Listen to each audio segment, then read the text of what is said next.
요한복음 14장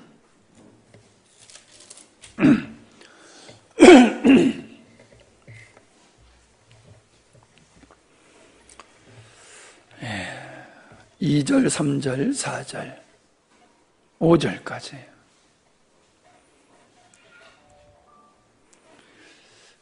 내 아버지 집에 거할 곳이 많도다. 그렇지 않으면 너희에게 일렀으리라. 내가 너희를 위하여 처소를 예비하러 가노니 가서 너희를 위하여 처소를 예비하면 내가 다시 와서 너희를 내게로 영접하여 나 있는 곳에 너희도 있게 하리라. 내가 가는 곳에 그 길을 너희가 알리라. 도마가 가로되 주여 어디로 가시는지 우리가 알지 못하거늘 그 길을 어찌 알겠사옵나이까. 아멘. 네, 근심하지 말라. 근심의 원인이 뭔가? 어떤 사람들이 세상 일에 근심을 하는가? 근심을 이길 수 있는 길이 무엇인가? 아마 이런 말씀을 우리가 나눴습니다. 제가 설교를 하면서도 은혜가 되었던 게 참 근심이 있을 때에 우리가 주께 염려하지 아니하고 기도하면은 주께서 우리의 생각과 마음을 지키신다. 그 말씀이 저에게는 참 은혜가 됐던 것 같아요. 환경을 변화시키기 전에 주님은 먼저 우리들의 마음을 믿음으로 평안케 하시고 낙심치 않게 하시고 소망을 부여잡게 하심으로 고난과 역경 속에서 이기게 하시는 참 그러한 길을, 그런 은혜를 입고 그런 길을 걸어왔구나, 그런 생각이 들면서 그러기에 정말로 우리 여러 가지 염려와 근심거리가 있다고 하면은 우리가 더더욱 하나님 앞에 기도하는 것이 문제를 해결하는 첫걸음이다라는 은혜를 많이 받았습니다. 자, 오늘 2, 3, 4, 5절을 보면은 예수님께서 내가 아버지 집에 가서 처소를 예비한 후에 너희를 나 있는 곳으로 영접하여 다시 올 것이다 라고 하는 그런 말씀입니다. 우리가 이 하나님의 말씀은 앞에서도 우리가 그 기회 있을 때마다 말씀을 드렸지만은 우리는 성경을 우리 관점에서 성경을 보는 경우가 참 많아요. 그리고 기존에 우리가 가지고 있었던 어떤 관념적인, 전통적인 그런 성경 해석의 관점에서 우리가 성경을 보다 보면은 성경을 오해하는 그러한 일들이 참 많이 일어난다라고 하는 것입니다. 여기서 말씀하시는 아버지 집이라고 하는 것이라든지 처소라고 하는 것은 곧 하나님의 나라를 가리키는 거잖아요. 그러니까 우리는 죽어서 가는 천국 이렇게 먼저 생각을 하게 되어져요. 그런데 그게 죽어서 가는 천국이라고 하는 것이 이게 본문의 말씀하고 맞지를 않아요. 왜냐하면은 내 아버지 집에 거할 것이 많다라고 말씀하시지 않았습니까? 그러면은 아버지 집에 거할 것이 많다라고 하면은 처소를 예비하러 갈 필요가 없잖아요. 뭐 거할 것이 많은데 뭘 더 만들 필요가 뭐 있겠어요? 그러니까는 아버지 집에 거할 것이 많다라고 하는 말씀과 너희를 위하여 처소를 예비하러 간다라고 하는 말씀은 우리가 죽어서 가는 천국을 말씀하는 게 아니다라고 하는 것이지요. 처소를 예비하면 너희에게로 와서 내가 다시 와서 너희를 내게로 영접하겠다라고 말씀하신다라고 하면은 하나님의 나라는 미완성이라는 거지요. 지금도 하나님은 미완성의 하나님의 나라를, 영원한 천국을 지금도 만들고 계신, 건축 중에 계시는 분이다. 그렇게 성경이 해석될 수밖에 없는 거지요. 그렇기 때문에 여기서 말씀하고 있는 하나님의 집이라고 하는 것과 처소라고 하는 것이 우리가 죽으면 가는 천국의 개념으로 생각하면서는 안 된다라고 하는 겁니다. 자, 우리는 예수님께서 이미 하나님의 나라가 이 땅에 이루어졌음을 얘기하고 있고, 하나님의 나라는 너희 안에 이루어졌다라고 예수님이 말씀하고 계심을 보게 됩니다. 그러니까 천국이라는 개념은 늘 말씀드리지만 두 가지 이중적 개념이 있는 거지요. 우리가 죽어서 가는 천국은 장차 미래에 이루어질 가시적인 천국이지만은 보이지 않는 천국, 그러나 현재에 우리가 경험하고 누림이 될 수 있는 천국은 주님의 통치 아래에 있는, 그리고 주님께 온전히 순종하는 주님을 모신 자의 마음을 천국이라고 얘기하고 있다는 거지요.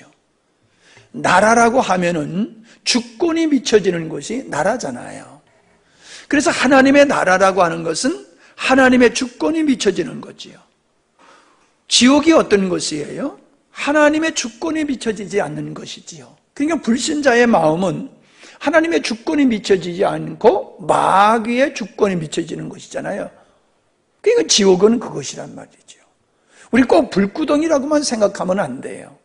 그건 장차 이루어질 것이고, 이 땅에서 우리가 하나님을 믿지 않는 사람들은 어둠의 세상 주관자의 통치하에 있기 때문에 그들의 세계가 지옥이고, 생명이신 주님의 통치 아래에 있고 주님의 그 주권 속에서 우리가 순종하며 살아가는 우리들의 마음에는 이미 하나님의 나라가 이루어졌다라고 하는 것이기 때문에, 여기서 아버지 집이라고 하는 것과 처소라고 하는 것은 우리가 이 땅에 우리들의 마음속에 이루어진 그 하나님의 나라, 천국에 대한 말씀이다라고 하는 관점에서 오늘 말씀을 우리가 바라봐야 된다라고 하는 겁니다. 자, 우리가 에스겔서 한번 찾아보겠습니다. 에스겔서 36장 24절로 27절 잘 아는 말씀이지만은 찾아서 읽어봅니다.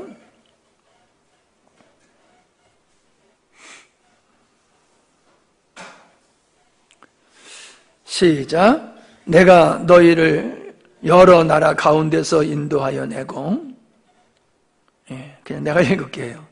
여러 민족 가운데서 모아 데리고 고국 땅에 들어가서 맑은 물을 너희에게 뿌려서 너희를 정결하게 하되, 곧 너희의 모든 더러운 것에서와 모든 우상 숭배에서 너희를 정결하게 할 것이며, 또 새 영을 너희 속에 두어 새 마음을 너희에게 주되 너희의 육신에서 굳은 마음을 제거하고 부드러운 마음을 줄 것이며, 또 내 영을 너희 속에 두어 너희로 내 율례를 행하게 하리니 너희가 내 규례를 지켜 행할지라. 내가 너희 조상들에게 준 땅에서 너희가 거주하면서 내 백성이 되고 나는 너의 하나님이 되리라. 자, 이거는 장차 이스라엘 백성들이 바벨론으로부터 고국으로 돌아갈 회복에 대한 언약의 말씀이거든요. 근데 그냥 언약의 말씀이 아니라 거기다가 어떤 말씀을 하고 있냐면 새 영과 새 마음과 새 영을 주겠다. 이게 뭔지 우린 잘 알지요. 성령님이지요.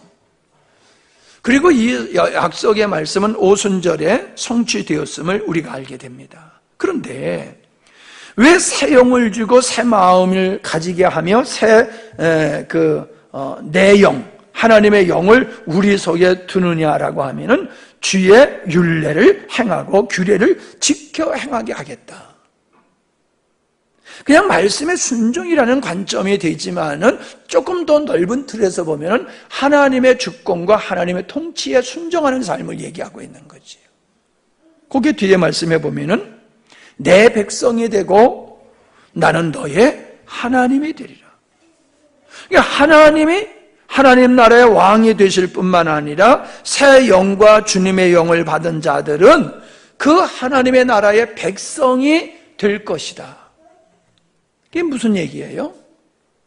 장차 내가 새 영을 주고 내 영을 보내줘서 너희들이 새 마음을 갖게 할 것인데, 그 결과는, 그 목적은 너희들을 장차 내가 이룰 하나님의 나라의 백성으로 삼기 위함이야 라고 말씀하고 있다는 거지요.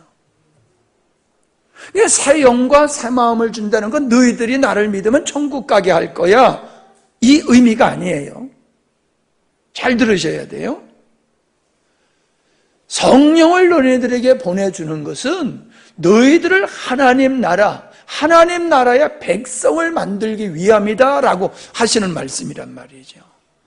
그러니까 이 말씀을 우리가 요한복음 14장에 아버지 집에 거할 곳과 처소라고 하는 관점에서 연계해서 우리가 생각을 해야 된다라고 하는 겁니다.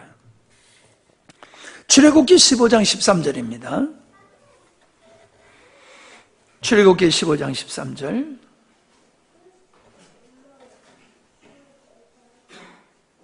이스라엘 백성들을 인도해내는, 출애굽하게 되는 그것에 대한 말씀이거든요. 주의 인자하심으로 주께서 구속하신 백성을 인도하시되, 구속하신 백성을 인도하시되 주의 힘으로 그들을 주의 거룩한 처소에 들어가게 하시나이다. 거룩한 처소에 들어가게 하시나이다. 그러니까 이스라엘 백성들로 하여금 하나님의 처소, 은혜의 보좌 앞에 나아가는 자들로 만들기 위함이다. 그런 말씀을 하고 계세요. 17절을 보세요. 주께서 백성을 인도하사 그들을 주의 기업의 산에 심으시리이다. 이게 주의 거룩한 천서에 들어가게 되는 것을 표현하는 거지요. 여호와여, 이는 주의 처소를 삼으시려고 예비하신 것이라. 주여, 이것이 주의 손으로 세우신 성소로서이다. 여호와께서 영웅무궁하도록 다스리시도다. 그러니까 이 말 17절과 18절의 말씀은 우리를, 이스라엘 백성들을 하나님의 처소에 들게 하실 뿐만 아니라 하나님께서 그 백성들 가운데 영원토록 다스리는 하나님으로 계시기 위해서 그들을 불러낸다. 그게 광야교회라고 말씀드렸잖아요. 그래서 그들로 하여금 영원토록 하나님을 예배하게 하는 그 무리들이 하나님의 거룩한 처소에 든자고, 그들 가운데 우리 주님은 함께 영원토록 함께 다스리신다라고 말씀하고 있다는 겁니다. 그러니까 광야교회라고 하는 것은 하나님과 교회의 연합이요, 교회가 주님 안에, 주님의 교회 안에 있는 모습을 이야기하고 있는 것임을 우리가 볼 수가 있습니다.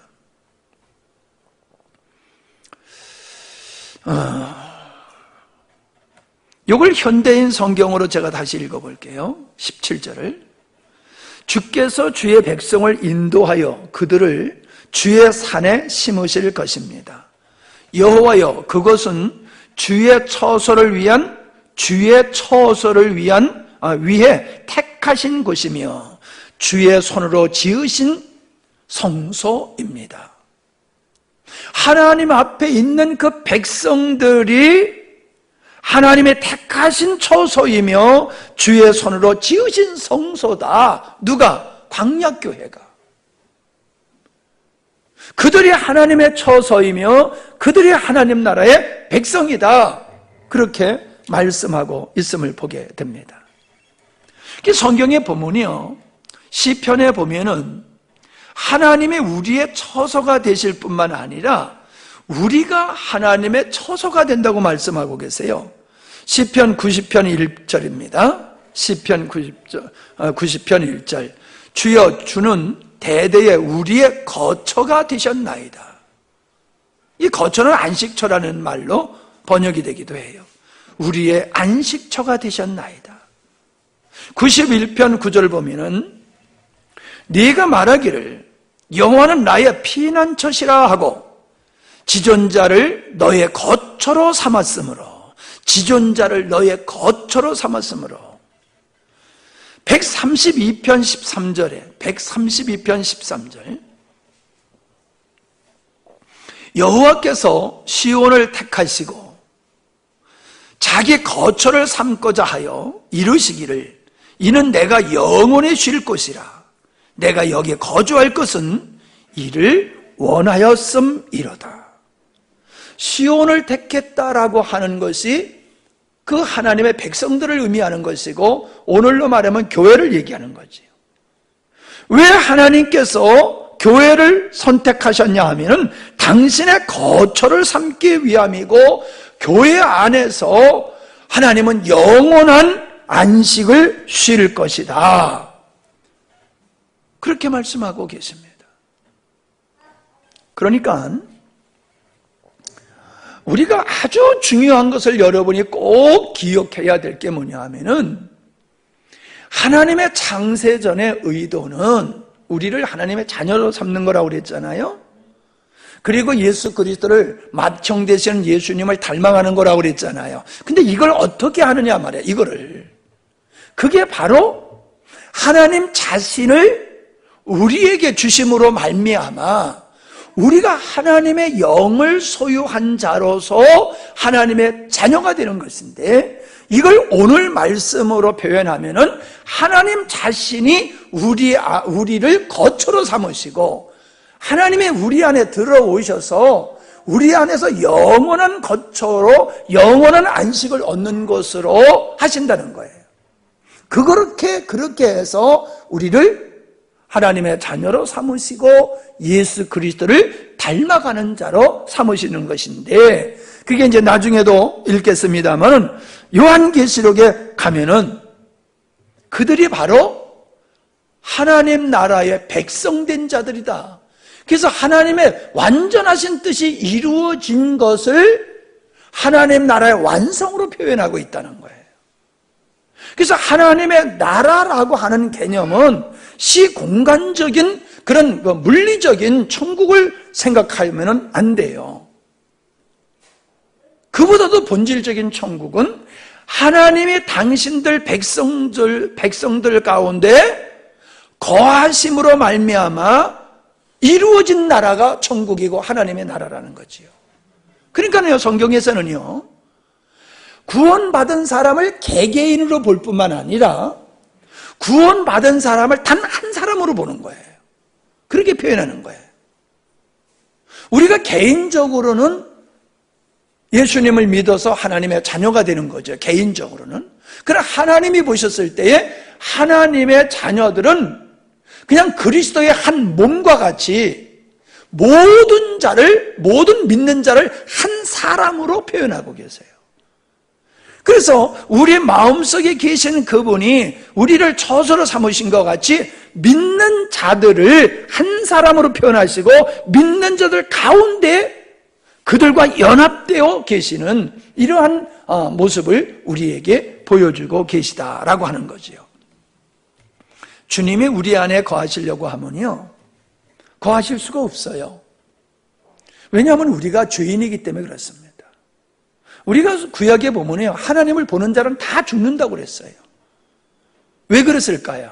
하나님이 당신을 안 보여주기 위해서 그러셨을까요? 그게 아니지요.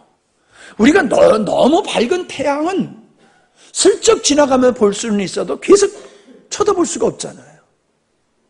너무 뜨거운 불은 곁에만 가도 그냥 타버리잖아요. 열기에 의해서요. 하나님은 너무나 거룩하신 분이기 때문에 하나님의 임재 앞에는요, 사람들이 다 고꾸라졌어요. 성경을 보세요.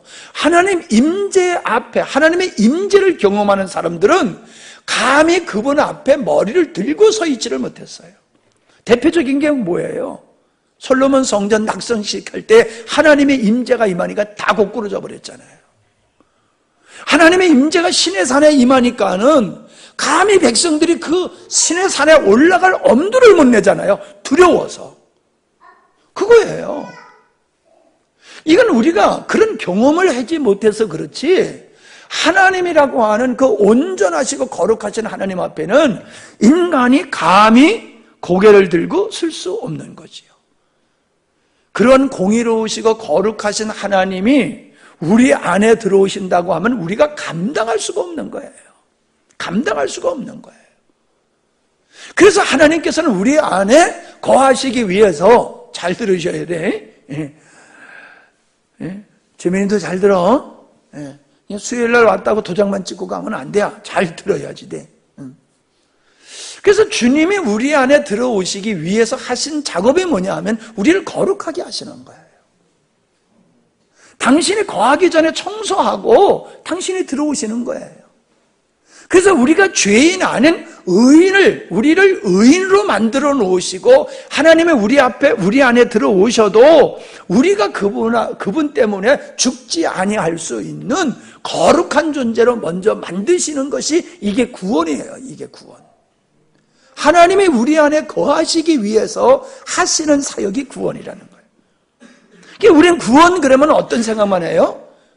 주위에서 자유함을 얻고 천국 가는 거, 이 개념으로만 늘 가지고 있다고요. 신앙생활을 그렇게 시작했기 때문에 그래요. 근데 그거 맞아요. 그것도. 그러나 그것만 알아가지고는 우리가 성숙한 신앙이 될 수가 없지요.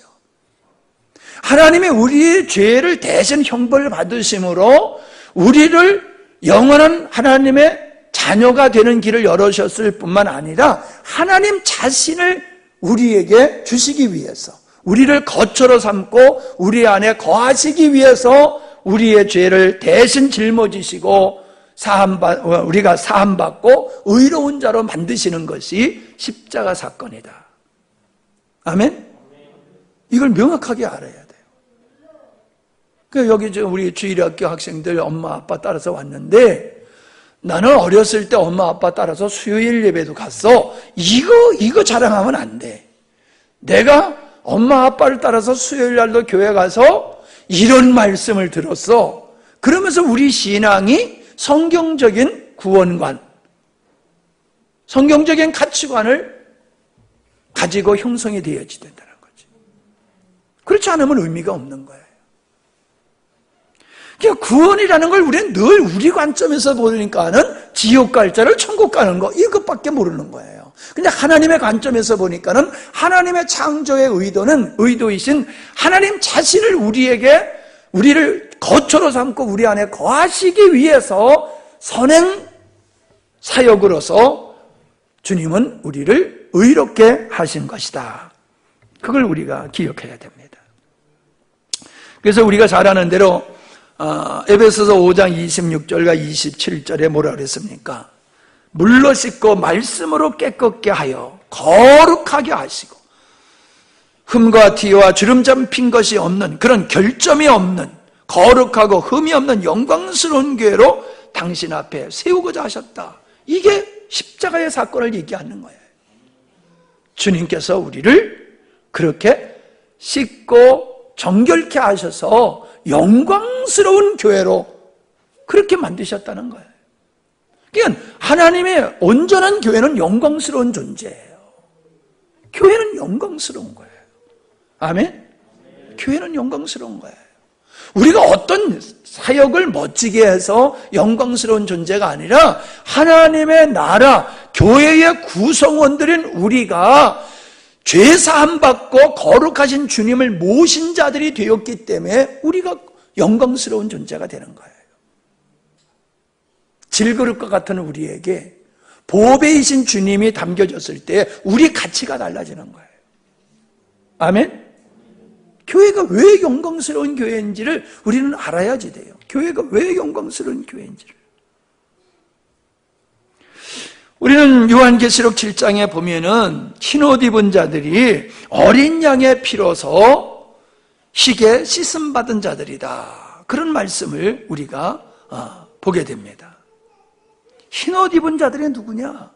예수 그리스도의 보혈로 씻음을 받은 자, 깨끗해진 자, 그래서 주님을 모실 수 있는 자들, 그들이라는 거지요. 그래서 우리는 이 말씀을 통해서 하나님은 궁극적으로 이 14장과 17장에 나오는 그리스도와 하나님과 성령과 우리가 하나 되어지는 연합에 대한 진리를 말씀하고 있는 거예요.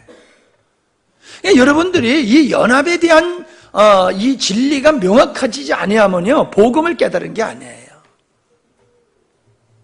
이 연합의 진리를 명확하게 깨달음으로 여러분의 마음속에는 어떤 확신이 있어야 되냐면은 예수 그리스도의 의가 내 의고, 예수 그리스도의 생명이 나의 생명이며, 주님과 나는 하나다. 그래서 내 위치와 권위와 능력이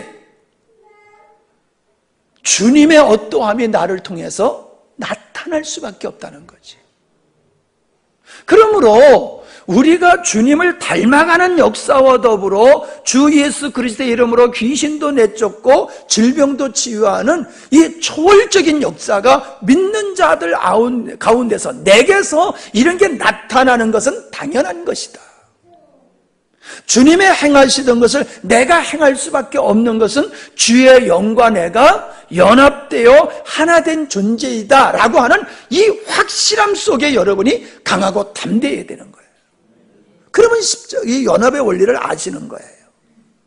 마치 다윗이 골리앗 앞에 나갈 때에 곰 사자에게서 자기를 지켜주셨던 하나님이 나와 함께 하셔, 이 확신 속에서 골리앗을 향해서 물맷돌을 들고 나가는 그 담대한 행위가 하나님이 나와 함께 하신다라고 하는 이 확신 속에서 그게 가능했던 거잖아요.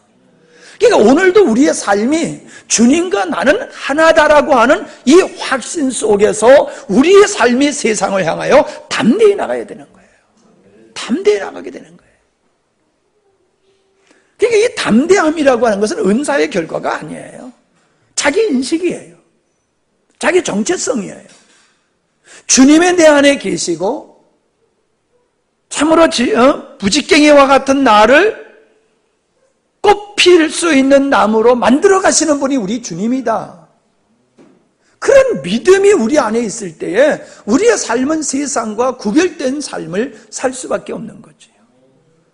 근데 이게 지식으로만 있으면요, 입술로만 고백이 되는 거지 삶 속에서의 이런 연합의 삶은 기대할 수가 없다라고 하는 것이지요.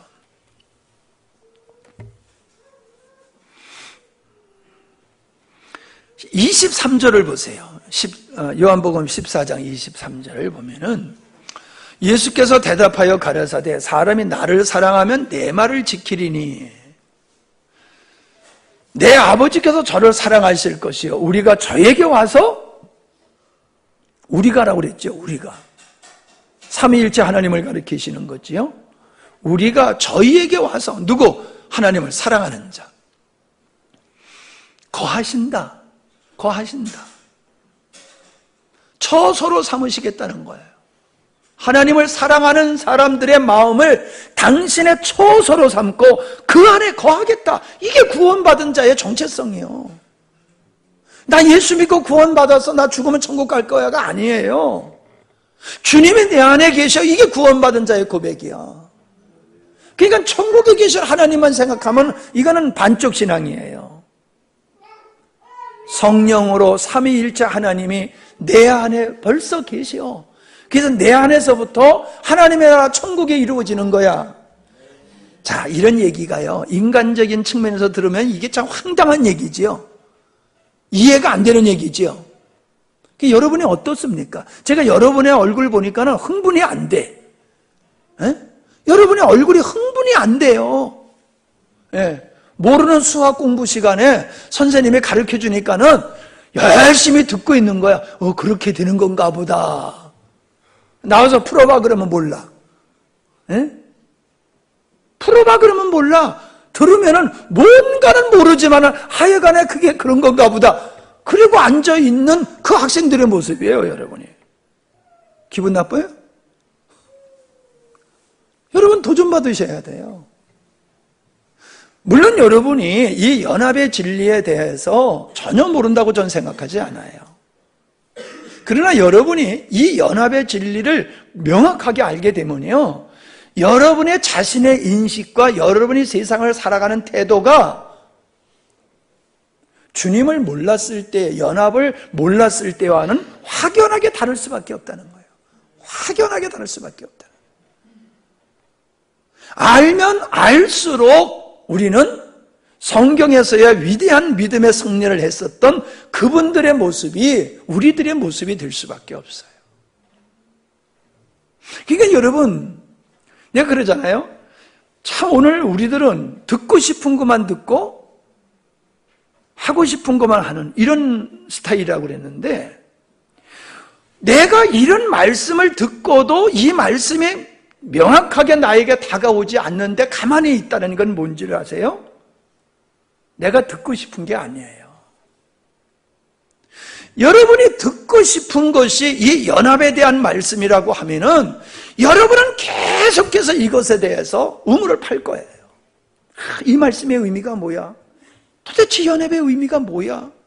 머리로는 알겠는데, 사전적인 의미로는 알겠는데, 근데 감이 안 와. 느낌이 안 와. 그 결과 열매가 별로 없어. 그러면서 여러분이 심히 고민하고 이걸 알려고 하는 사람은 이걸 듣고자 하는 마음이 있는 거예요. 근데 그런 마음이 없어. 그냥 안개 속에서 보는 것 같이 희미하게 들어. 들어서 귀는 잘 알고 있어. 근데 그 의미는 희미해.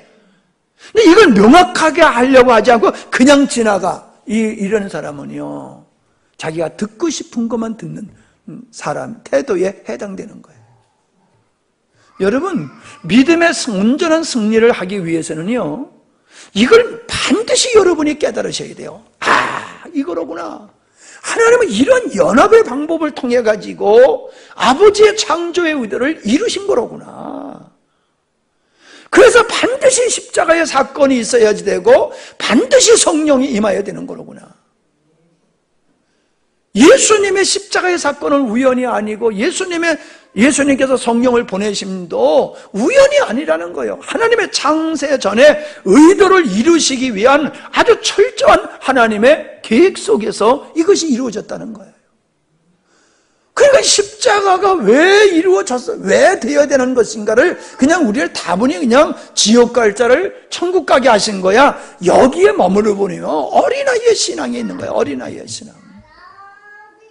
성령을 보내주신 것은 능력을 행하기 위해서 성령을 보내주셨다고 착각을 해가지고 맨날 은사만 추구하고 룰루랄라나 하는 식으로만 신앙생활하고 그저 박수만 열리치고 주여서리만 외치면 뭐가 되는 것 같은 이상한 신비주의적인 신앙을 갖게 되는 것이 거기에 있다는 거예요.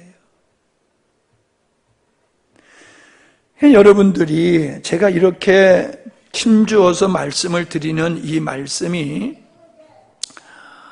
그냥 흘려버리는 말씀이 돼서는 안 돼요. 여러분 개인적인 주님 앞에 엎드림을 통하여 성령께서 가르쳐 주시는 역사가 있어야 돼요. 제가 아무리 자세히 아무리 잘 수많이 전한다 할지라도요, 성령께서 역사하지 아니하시면은 이 의미를 깨닫지를 못해요. 이론과 교리에 지나지 않아요. 이론과 교리. 이론과 교리는 알아. 근데 능력이 안 나타나는 거예요, 그게. 내 삶의 변화가 안 돼.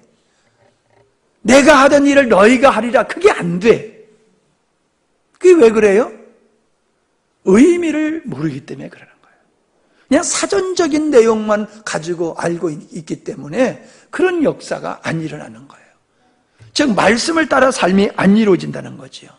그런데 바로 내가 그에게 와서 우리가 그에게 와서 그와 함께 할 것이다 라고 하는 이 말씀이 에스겔서 36장 27절에서 약속하신 말씀이 성취되는 거예요. 그게 성취된 거예요.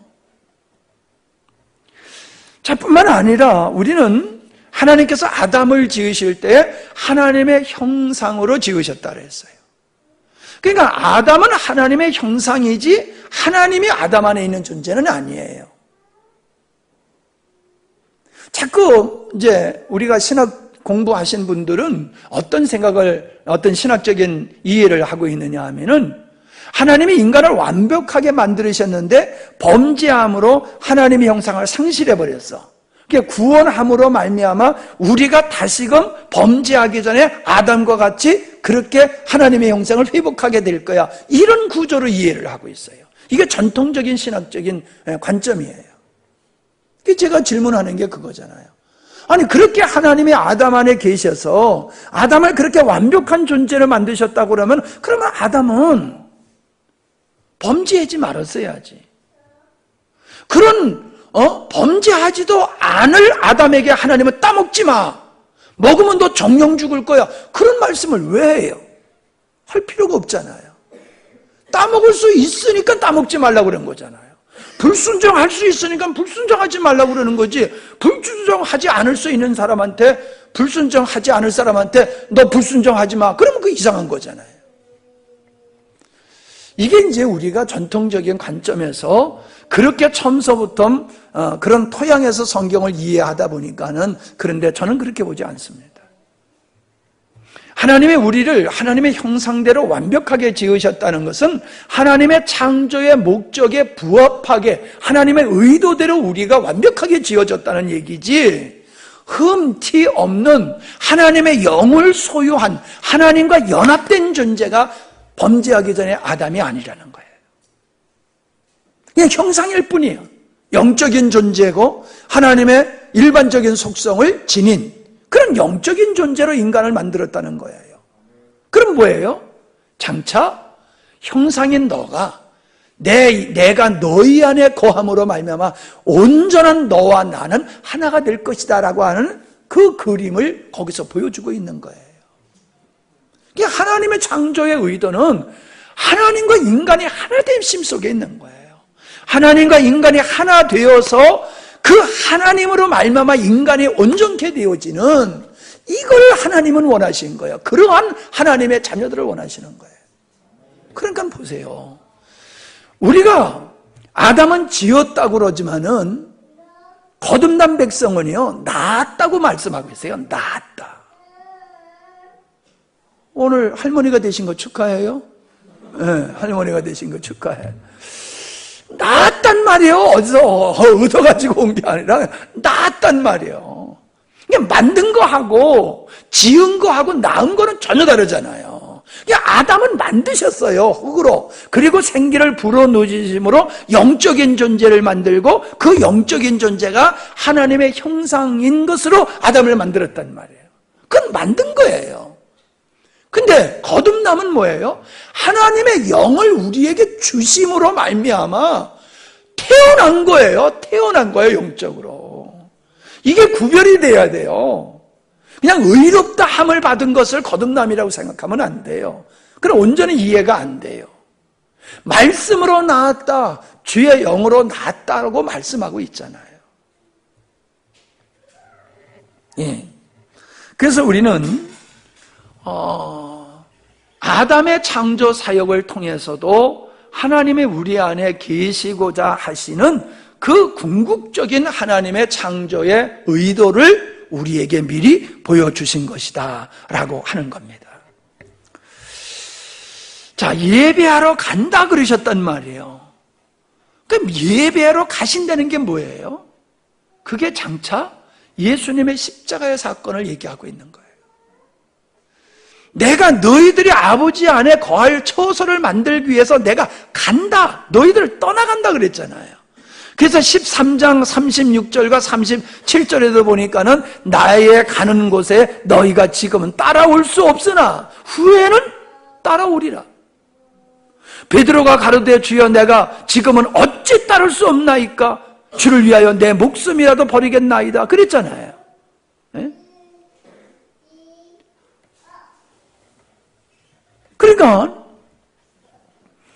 예수님이 내가 가는 길을 너희가 따라올 수 없다라고 하는 것은 예수님이 십자가를 지심으로 말미암아 하나님께서 우리 죄 십자가를 지심으로 우리가 죄에 사하여지고 죄에 사하여짐으로 말미암아 하나님이 우리 안에 거할 수 있는 이 작업을 해로 내가 십자가에 못 박힐 거야.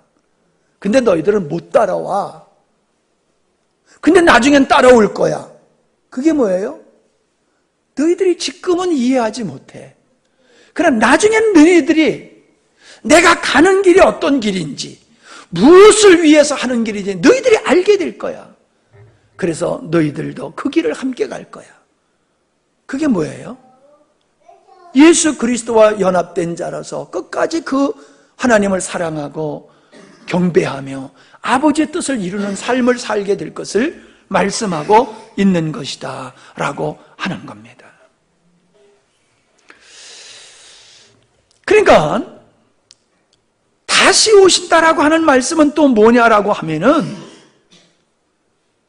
성령으로 예수님이 다시 오신다는 의미예요. 그리고 예수님의 재림을 또 말씀하고 있는 거예요. 그러니까 성령으로 오심은 이미 이루어진 것이고 그리스도의 재림을 통하여 다시 오시게 될 것은 아직 이루어지지 않는 것이에요. 그래서 우리는 이중적으로 이걸 이해를 해야 돼요. 이미 이루어졌고 아직 이루어지지 않는 것. 그게 구원이에요. 신비지요. 이미 이루어졌고 아직 이루어지지 않는 것. 우리 마음속에는 이미 이루어졌고 아직 이루어지지 않는 것은 우리가 육신의 몸을 벗고 아버지 앞에 갈 때에 그게 완성되어지는 것이라는 거예요. 자, 이거를요, 하나님은 다윗에게 또 약속을 하셨잖아요. 다윗에게. 사무엘하 7장의 본문이요. 사무엘하 7장 11절로 14절입니다. 사무엘하 7장 11절로 14절. 전에 내가 사사에게 명하여 내 백성 이스라엘을 다스릴 때와 같지 아니하고 너를 모든 원수에게서 벗어나 편히 쉬게 하리라. 여호와가 또 네게 이르노니 여호와가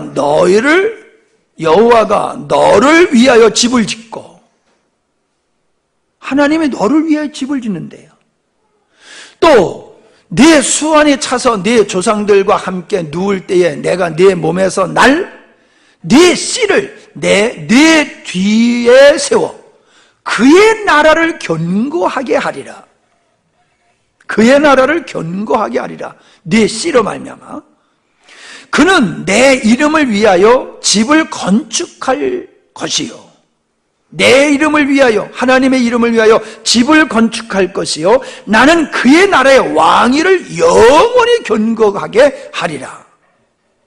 그러시면서 나는 그의 하나님이 되고 그는 내 아들이 되리라. 그래서 백성을 아들로 표현하고 있잖아요.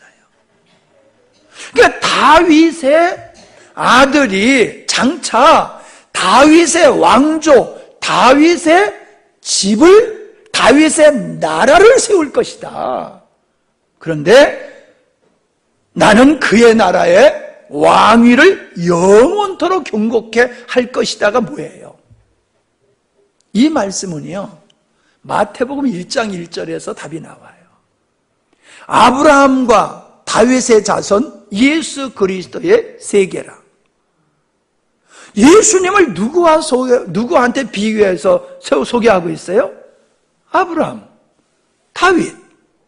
왜 아브라함과 다윗 조상이 얼마나 많습니까? 아브라함에서부터 다윗까지 조상이 얼마나 많습니까? 근데 다른 사람의 이름을 싹 빼버리고 아브라함과 다윗의 자손 예수 그리스도라고 그랬단 말이에요. 그게 뭐예요? 아브라함에게 내가 아들을 주리니 그 아들이 하늘의 별과 같고 땅의 모래알같이 많을 것이야. 그 약속이 뭐예요? 그 아들이 예수 그리스도라고 바울이 말하고 있잖아요. 아브라함에게 약속한 게 바로 예수 그리스도야. 그래도 다윗에게도 마찬가지요. 내 후손이 내 나라를 지을 거야 하는 내 후손이 예수 그리스도란 말이에요.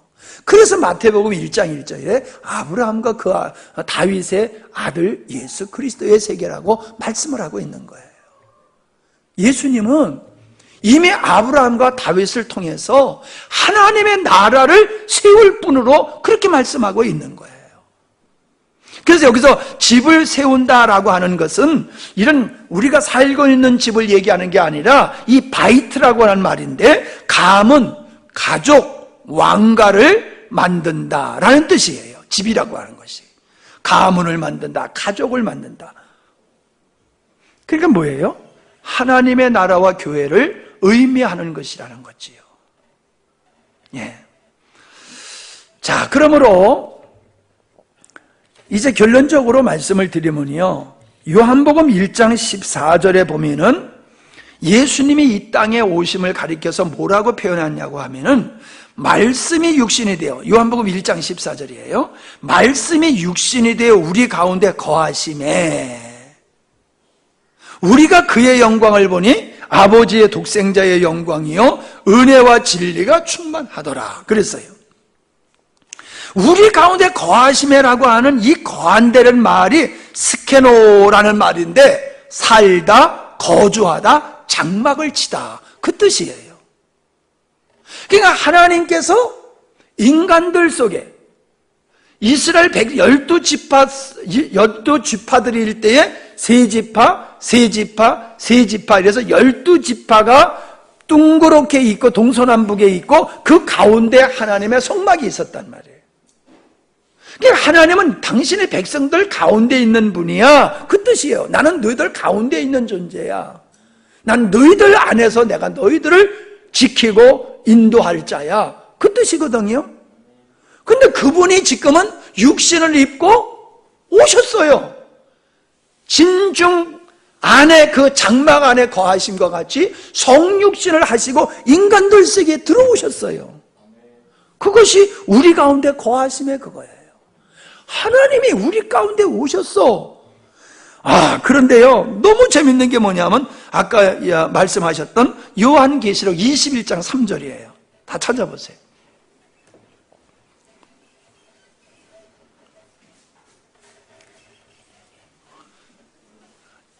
책장 넘어가는 소리가 팍팍팍 나야 돼요. 자, 시작.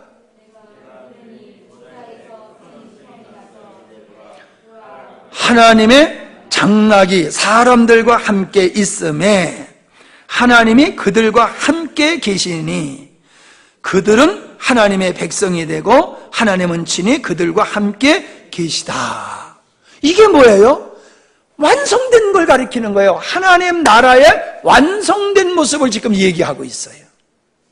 근데 그 하나님 나라의 완성된 걸 어떻게 표현하고 있느냐? 하나님의 장막이, 여기서 하나님의 장막이라고 하는 것은 아까 얘기했던 거하심에라고 하는 스케노아와 같은 말씀이에요. 그래서 거처, 처소 그런 거예요. 그러니까 하나님의 장막, 하나님이 계신 곳, 하나님의 거처와 하나님의 그 초소가 어디 있느냐? 사람들과 함께 있다는 거야. 사람들과 함께. 여기서 함께라고 하는 것은 메타라고 하는 말인데 부속물이다. 자, 한복판에 있는 것으로서 소유격으로서는 연합, 목적격으로서는 연속. 그러니까는 하나님과 그 백성들과 어떻다는 거예요? 연속적으로 그들과 영원히 함께하는 것. 그게 요한계시록의 하나님의 창조의 의도가 완성된 걸 표현하고 있는 거예요. 그래서 뭐라고 그랬어요? 그들은 하나님의 백성이 되고 하나님은 친히 그들과 함께 계신다. 하나님의 나라, 연합의 관계를 얘기하고 있는 거예요. 할렐루야. 여러분이 지속적으로 이 말씀에 대해서 연구하시고 그 깊이를 더하시고 각자가 성령의 조명 속에서 확증을 가지시기를 바랍니다. 우리 주님께서 처소를 예비하신다고 하는 이 처소는 죽어서 가는 처소가 아니라 그리스도와의 연합되어 우리 안에 하나님의 나라가 완성되어지는 그걸 내다보고 하신 말씀이다.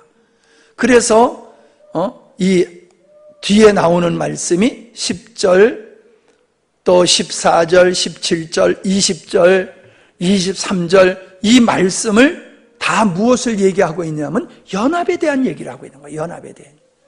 이 처소가 이 연합을 하고 같이 연계해서 우리가 이해를 해야 되는 거다. 아멘?